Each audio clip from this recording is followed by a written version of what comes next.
Inbrekkers die had deze door forceerd, zodanig, maar dat kun je forceren. Met schroevendraaiers of brekiezers. En door het wringen van de door is het ruutje knapt. Dat hadden ze dus net inslaan, maar het is knapt. De schrik ziet er goed in, doet minder boelens maar je te mooi bij de Grutte Tjerken in Dokkumkaam. Glasscherven en een forcère door wiezen erop dat er de oude nacht in Brutsen wie.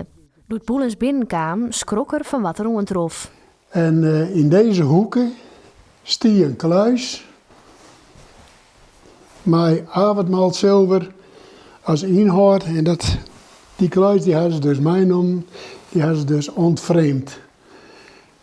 Achter deze door hong een kluisje. Ik is het nog een contouren wel zien waar die hong had. En daar wie de opbrengst van de collecte van Aron Snijn 6 augustus in deponeerd. De dierders gingen heel doelgericht te werk. Zonder de boel om te wrotten namen zij het duurste gewot mee. Ja, het is afschuwelijk, het is een drama, echt weer. Boeten het feit dat het financiële waarde heeft, is natuurlijk de emotionele waarde het grootst.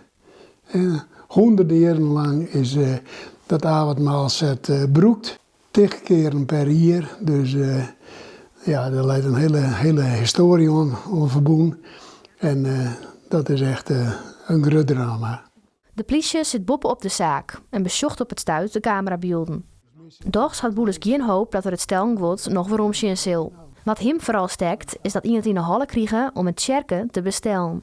In het sacrale deel van het tjerken inbrengen, dat van mijn gevoel is het toch wel iets ergers. In die kluis zit direct een kanselbijbel, dus die is ik meegenomen. Als er in de Bijbel zit, niet stelen. Nou, juist.